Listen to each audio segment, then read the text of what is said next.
I left my tea in the microwave. Can't do Oh, no, that. no problem, no problem. If you can visit that one moment in the Harry Potter universe, just to be there, what would it be? Wow. That's good. That's a good question.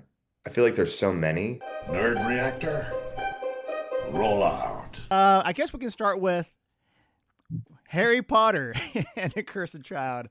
And this is the tour, the North American tour is ongoing currently at the Pantages Theater.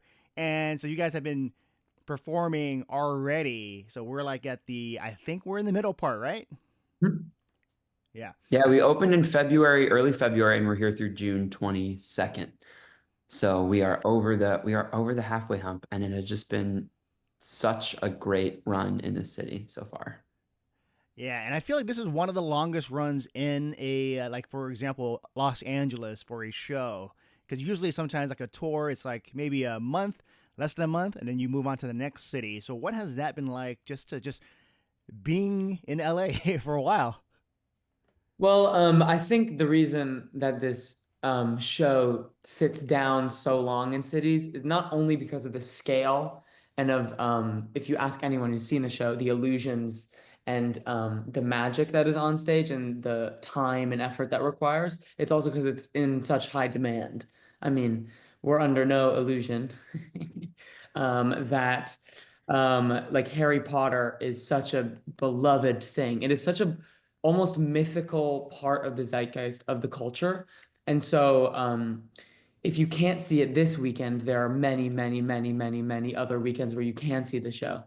And time that works with families, because families want to come to Harry Potter. Families want to introduce their youngest dressed in their like Hogwarts houses and Hogwarts scarves and having their wands and their like lightning bolts in their forehead to this world and feel it in person. Because it's one thing to like binge all the movies with your child or with your family or with your loved ones. And it's another thing to like feel the heat and feel like the mist on your skin. So it's a completely different thing. It's like a 40x experience if you ever done those. Exactly. And before we continue, I want to introduce each of you just so people know, like, because we have, we got John Skelley. You're here. You're the Harry Potter, and of course, Emmet Smith. You're Albus, the son, and also Aidan Close. You're the you're the other the Scorpius Malfoy. Important character. They're all important characters. And the show deals with everything, like just the wizards and time traveling, a lot of characters, surprises, and like you mentioned before, just being there, experiencing this magic that feels like it's coming to life. And so I guess with that, like I want to know for each of you your history with Harry Potter. Like, how did you get into it? Mm. That's a good question. For me, I feel like I came to the books quite late. I saw the movies kind of as they were coming out and kind of caught up with them, and then I started working with the play in 2018 when I first started as an understudy on Broadway. And when I got the job, I had not read the books, and so I quickly, did a deep dive. I read all 7 books within like I don't know. I basically did a book a week, and so that was kind of my real introduction to the deep stories and the lore and all of that. And since then I've reread them and listened to them on audiobook and rewatched the movies and so yeah, that was sort of my introduction in a way. I'll go next. Um, as the one non-Potter here. Um I also read the books late. So I read them as a kid, but I only got up to the fifth book because by then the movies had caught up with me. He And loves movies. yeah, and I did not have the will. I did not have the will to go on. I was like, why do I need to read? Why do I need to read if the movies are right here? So like I was never like a super like engrossed Harry Potter fan. I think it was like again sort of like I don't know, culture. Like it was culture to know about Harry Potter and know what house you're in and take the Pottermore quiz and all these things. But I was never like, this is really, really, really, really important to me. Until I started getting older and fantasy sort of started getting into my life. And then I got the job, and like John, except less impressive, I read all of the books once I got hired. It did not take me a week. It took me a couple weeks per book. And then I'd watch the movie after I finished every book. And if you see my books, they're just like riddled with sticky notes. So like I think my relationship to Harry Potter in this aspect of my life is it was I read the books in order to feel like Scorpius, and Scorpius is this like nerdy catalog brained character, and it really helped me feel like this character because like I had notated all of Harry Potter, a thing that is famously for fun. So um, my love of Harry Potter sort of got renewed with this opportunity, something that had always been there, but I had never fully investigated. I think that's a really common thing you'll hear from a bunch of cast members, like whether, we had read it as a kid or not. Like I got the job and I read them or reread them all. And I think what that kind of allows us to do is consume these stories as adults, something that are, were originally intended for children and young adults. But the lens of an adult eye and ear is so different. And there's so much in there that has not been unpacked that we get to deal with in our 8th story in the franchise, which is a really unique thing about this show, because Harry and Ron and Hermione and Draco are all adults now and they have kids of their own. And I think that they haven't really processed their trauma. And Harry, John can speak to this more, but like there is so much grief that goes unaddressed in his story, in those 7 books that he gets to now reckon with, and also what it is to parent without having had parents of your own, and sort of the generational trickle down that the book, that the undealt with stuff from the books has on our story. Oh yeah, and that's what I enjoy about the story, especially with Harry now trying to be a father, and sometimes doing a bad job, but then other times like he's trying his best. And so what was that like, especially for you, John, in terms of seeing how this character grows, and I guess just showing like just the humanity, like no one can be perfect, but as long as we try our best. Yeah, I think, the first time I kind of uh, grappled with the story, it was surprising. It was really surprising to see Harry struggling this much with parenthood, and because you sort of think, well, he's defeated Voldemort. He's defeated evil. He's like, and so everything should be fine now. And of course, I think as we all sort of find out in all of our lives, you have like this big goal or something you want to accomplish, and you accomplish it, and you think, oh, and life goes on, and there are new challenges, and it feels very true to life and very exciting to delve into sort of those types of challenges, which may be surprising to people new to the play. That, yeah, Harry is struggling being a father and being a husband because he doesn't have those role models growing up that sort of could show him the way. And so, and then of course, there's all of the other crazy things that happen in the play on top of all of that. So playing the part gives me such a great range of things to do. Like, it really does. The only thing I can kind of compare it to in a way in terms of what I've done is like playing Hamlet, because it has comedy and drama and fighting and magic and ghosts, and so there's all of these things, all of these elements that are kind of make up the stew of this play and this character. And really, as an actor, what I get to do is like, it's just incredible to have that amount of fun, really. Oh yeah, and there's a lot of fun with this show too, especially with the magic. And what was your reaction like in terms of like, oh, we get to do this and wow the audiences with whatever crazy magic that the Wizarding world can offer? Yeah, I mean, with getting to learn how to do this stuff is so much fun. It's so much work because in order to do it well, it has to be seamless. And if anybody who's ever seen a magician who knows that, you're like, I know what you just did is not possible, but it clearly happened. So how did it happen? And so there was so many, the first time I saw the play, I remember moments where it felt like my stomach like dropped out of my body. Like it's just like, what? What? And then to be on the other side of that and to go, and to still sometimes go, what? How? Okay. The Magic team, Jamie Harrison and everybody involved, they're such geniuses and what they've come up with. And so, and it's really exciting because you get to hear the reaction live from an audience when they see some of this stuff. And oftentimes, kids who are seeing a play for the first time get to see this, and it's just this mind-blowing kind of magic in front of their eyes because it's happening live. And that's really, really exciting because it's not CGI, it's not animation or something where it's sort of one step removed from the audience. It's like we're here and you're with us, and I can hear you, you can hear me. We're in this room together. So that's really, really exciting.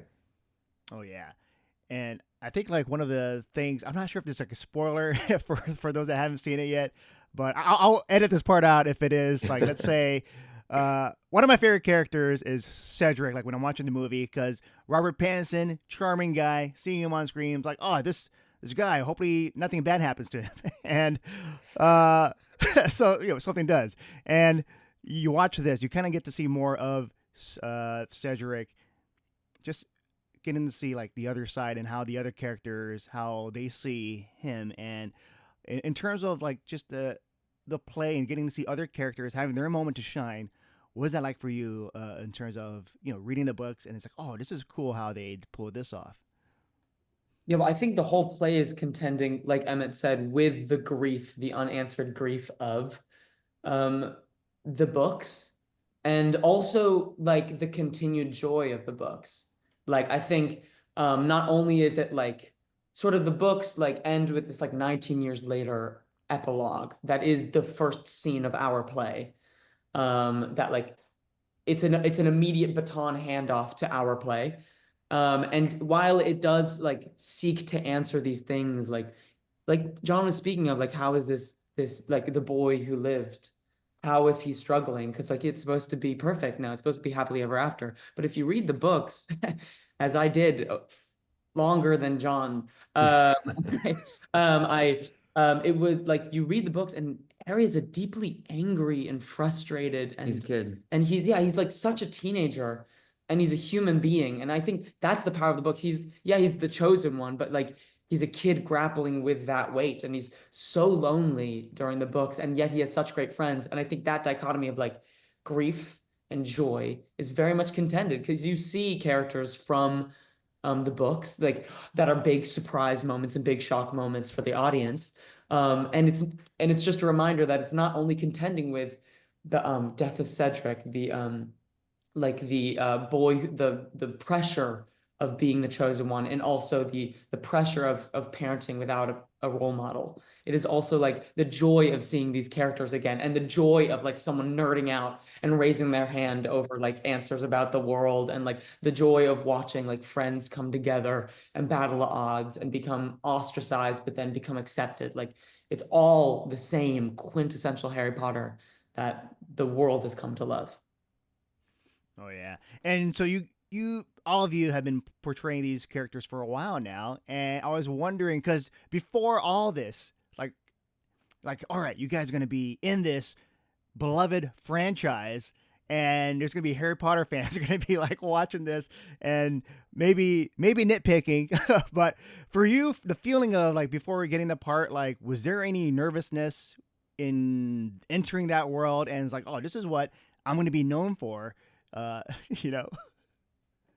Yeah, it's a really weighty thing. It's more than getting a part in a new play. It's more than getting even a part in like a known musical that has already existed. Because of the fan base of Harry Potter, there is so much expectation and weight. I think especially for the original Golden Trio, Harry, Ron, and Hermione, it's like you are playing Harry Potter. I like what John does so brilliantly, and what Ebony does, and what Trish does, and what our other principal cast of actors who plays these known characters is like, you take the expectations and you sort of, you're in the costumes, like the McGonagall costume and that wig, you're gonna be, you know, sort of invoking Maggie Smith. She's gonna be there with you. You get to carry that, but you also get to subvert some of those expectations and make them your own. What we get to do though, is play completely new characters, which is like an enormous gift because we get to ride the legacy and also totally get to do our own thing. So I think it's a different challenge, to be sort of a known character and a brand new one, because like you're gonna do another Harry Potter story. All right, well, these new kids better be interesting to watch. So it's like, you know, there's kind of a shared, like, Albus is the son of the most famous wizard in the world. There's all these expectations, and also like, Emmet, you're gonna play Albus. Like, you should be nervous, kid. But we were very well taken care of, and we got so much time to craft our relationship, and it's just been a joy. Oh yeah, and I think with these characters that you're portraying, because they have that, like, a message to each of them on how to go about through life. For example, you know, Harry, and there's that whole image of just being perfect, but sometimes you can't continue reaching that point. And I was wondering for each of you, whether as an actor, the pressures of trying to reach that point, and how do you try to ground yourself and push through? It's like, all right, I can do this.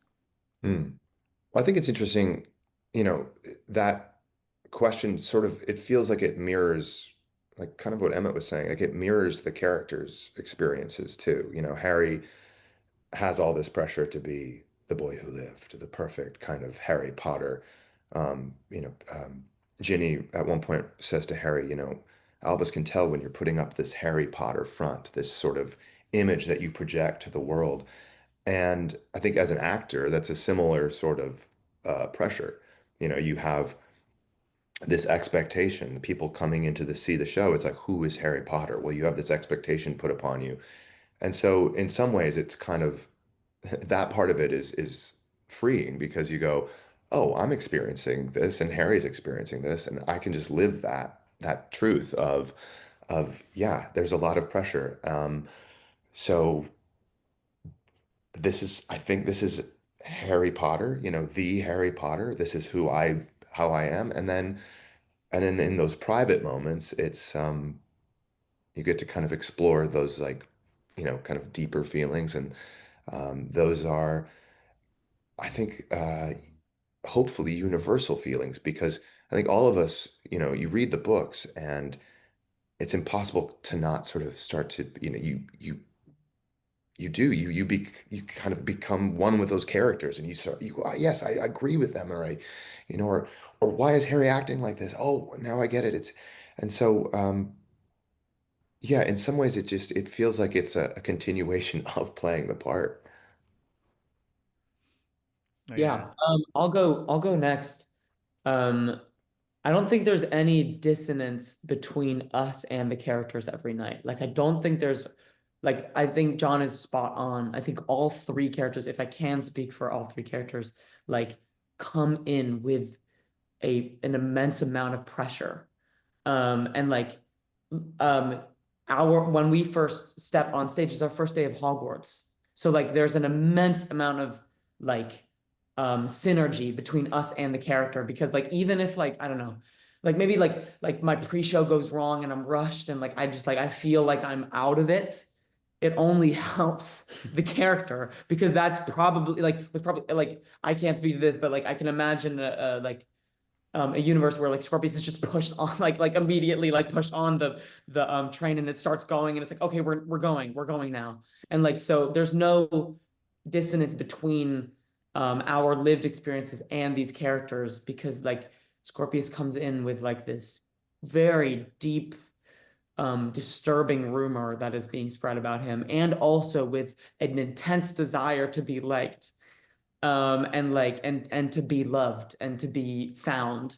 And I can't I can't describe forcing yourself to step on stage every night better than that. And like I think there's like I don't know, there's an extreme comfort in knowing that me and Scorpius are in the same exact lockstep, even if I'm having a show where I'm like, why am I like, I wish I was better, I wish I was this, I wish I was that.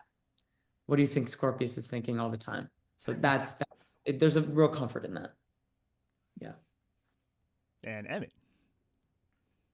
Yeah, I mean, it's like son of the most famous wizard in the world. You better deliver. You know, he's the Nepo baby. It's like, all right, let's see what you can do. This was dad. Let's see what you can do. And it so quickly goes wrong, and he's so not good at magic. You know, I think we can say this, it's in all the promo materials. He ends up not in the house that you would think he ends up in. No. No, I know. And it's like, all right, well, this was your first day at school. It's time to reset some expectations. Yeah. And so it's like everything is off the table. All the rules, all the things that you would expect from this next story are. One sec. Sorry. John, you riff. Yep.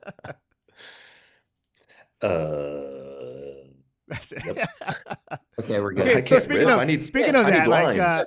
I love these wacky moments. Like I was wondering, like on stage, if I'm pretty sure there is like something that happens, like an accident, and how do you try to go around that and recover? So we do have shows where we call them Peeves shows. So if you read the books, there's a ghost called Peeves that is just looking to make mischief.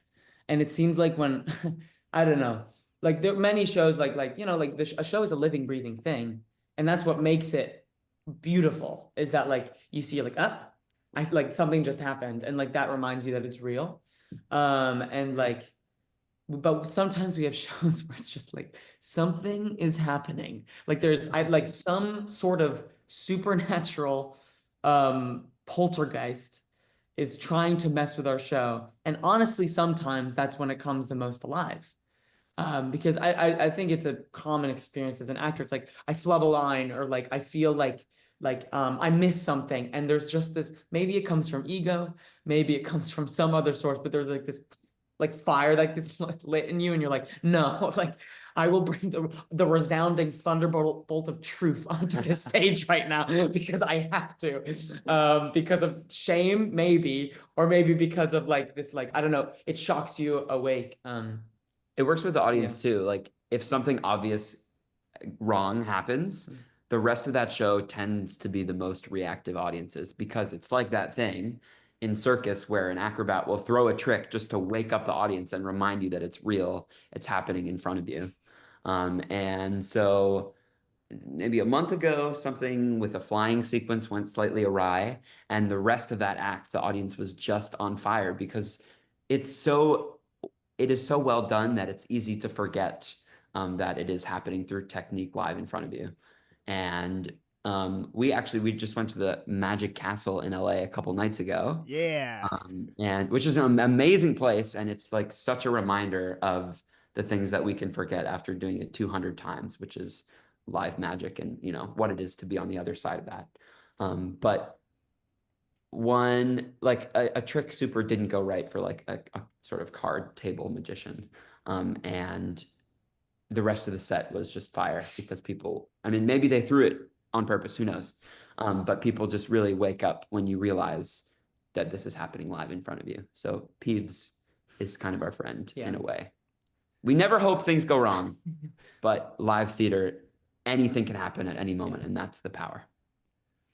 Oh yeah, and I think because you guys have different backgrounds, because you've done, you know, stage plays and also other projects, for example, like TV shows, movies, and I want to know, like, for each of you, whether the feeling, the differences in that, in doing something where it's like contained, waiting for long hours to get the scene right, and then performing, versus doing something like every night and getting ready, if there's a difference in the challenges.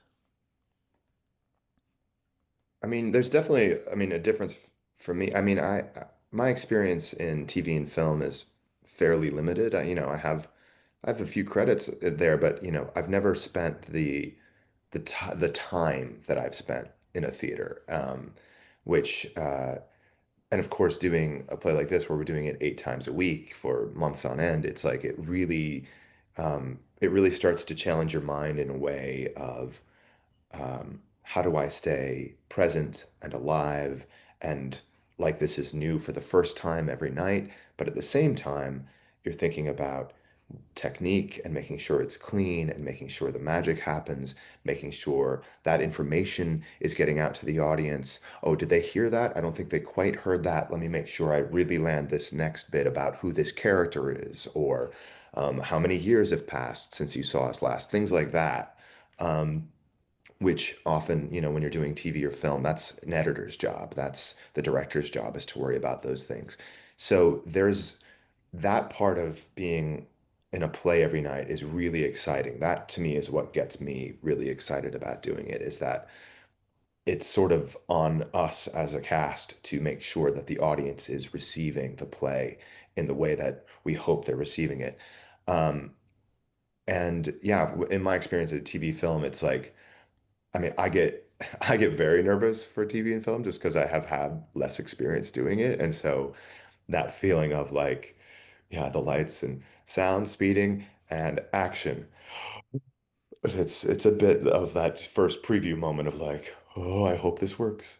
Um, and then of course you spend all day shooting 4 lines, and then you think, oh, okay, this is maybe less pressure. I don't know. And then it comes together at the end of you see it 6 months later on TV or something, and then you go, oh, I was cut out. Okay, well, it didn't matter anyway. So, Um, but so it's a very different beast, but in a way, it is the same because at the end of the day, it is about trying to be as present as possible with your fellow cast members and just playing and trying to tell that story the best you can and with the most honesty and fun.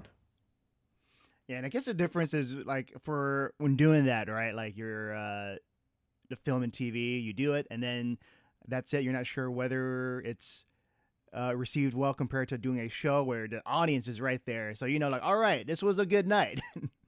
Yes, However, 100%.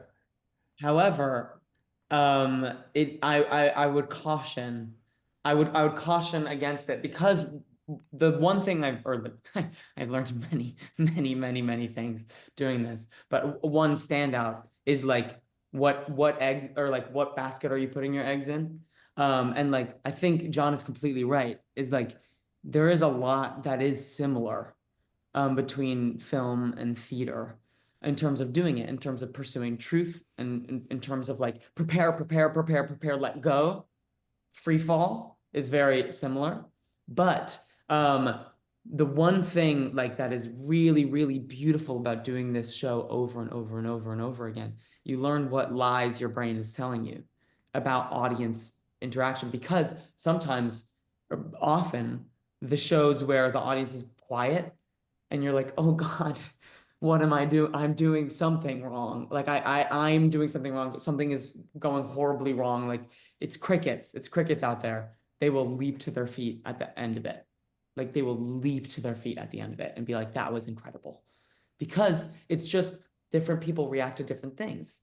And like an audience might not be like in for the comedy of it. They're like really invested in like what is going on, and like we tell a joke and they're like, I want to know what's happening.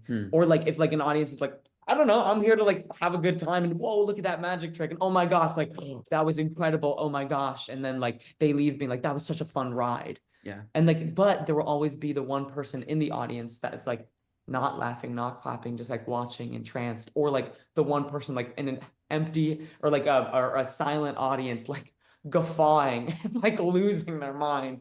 Like, so I don't know, that's the beautiful thing about theater. It's that you're connecting your E3 bodies, you're connecting with the other people around you, and it makes you more susceptible to laughing and crying, but it also makes you more susceptible to enrapture. So I think that's what's so beautiful about theater. And you connect with each other in a different way. Like there's a community building that we've done over the past now 9 months or whatever that you just never get on set. Even like I worked on like a 2 month set, and you just don't see the same people every day, and you don't get to build those bonds and the relationships that your characters have, because we, I mean, we literally live together, but it's like the relationships that you build over rehearsal and then over hundreds of shows together are just so much deeper than, hi, what's your name? All right, let's play the scene. I'll never see you again. Which is a really special thing. We have a warm up. The whole company warms up together 90 minutes before the show every day, which is really unique even for theater. And you have your track, and you make all your backstage traffic, and you have little bits with people as you go. But even if you don't see people, you'll see them at warm up. And we have such an amazing company led by our movement director and resident director, who just have created this glue between us.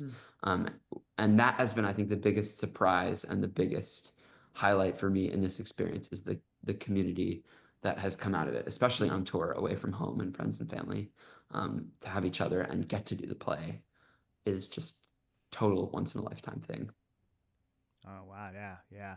And I think we're almost to the end, but I just want to ask you one last question, each of you, because the show deals with time traveling. We can say that, right? And I think for each of you, I just want to ask if you can visit that one moment in the Harry Potter universe, just to be there, what would it be? Wow, that's good. That's a good question. I feel like there's so many that, but the thing that pops into my mind is I want to go back and see, uh, like one of those early Quidditch matches. Like I want to be there when, Harry catches the golden snitch for the first time, and, um, watch or be there when Ron becomes the hero of the Quidditch match. I don't know. There's something about flying that just, ooh, that's like one of those big dreams. If I could fly, that would be, oh man, that'd be the best. Don't we all? Mine is, well, Aidan panics and thinks it is. Year one in the Great Hall, we think that Slytherin is going to take the House Cup. All is lost. And then Neville gets awarded those points to take it over the top. And everybody goes insane. I would just want to be sitting at the Gryffindor table having my feast, thinking, it's not our year. And then it's Neville Longbottom who puts us over the top. Ultimate underdog moment for me. That's just, I would love to be there. That'd be a great feeling. Yeah. Just chilling, eating. He's like, what? Yeah, exactly. Yeah. I feel like I'm at a table and like my friends are stalling for me while I'm trying to figure out and not reading the menu because it's just like words. There are so many. There are so many moments. The moments my mind gravitated to were the really like sad, horrifying ones. I was like, wow, what a cool moment. When they bring Cedric's body back. Oh my God. My gosh. Like, think of the acting. No, I think my first impulse was this, which is the moment that Harry is told that there is something special about him when Hagrid knocks down the door and brings him the birthday cake. Whoa. That's pretty impactful. And you just like, even in the movie, like see his whole life, this like kid who has been told that like his life will never amount to XYZ, and this is all, there's a cap to it, and it's like a really low ceiling, and then like to be told he is special. I mean, what kid doesn't dream of that? So I think I would like to see that, and just know that I have a backlog of many traumatic moments that I'm also thinking of. Yeah. I think that's a great way to end this. Just like the little moments that of just people just being good and decent, that just would help anything. Doesn't matter what it is. And I just want to say thank you for taking the time to do the interview. And it's Harry Potter and the Cursed Child, crazy magic, Harry Potter world, time traveling characters that you know and love. It's nuts, and you guys are in it, doing this day in, day out, and I appreciate it. Yeah, we'll see you at the theater. Yeah, now All through. right. Thanks, John. All right, Thanks, take care, John. guys. Take your time.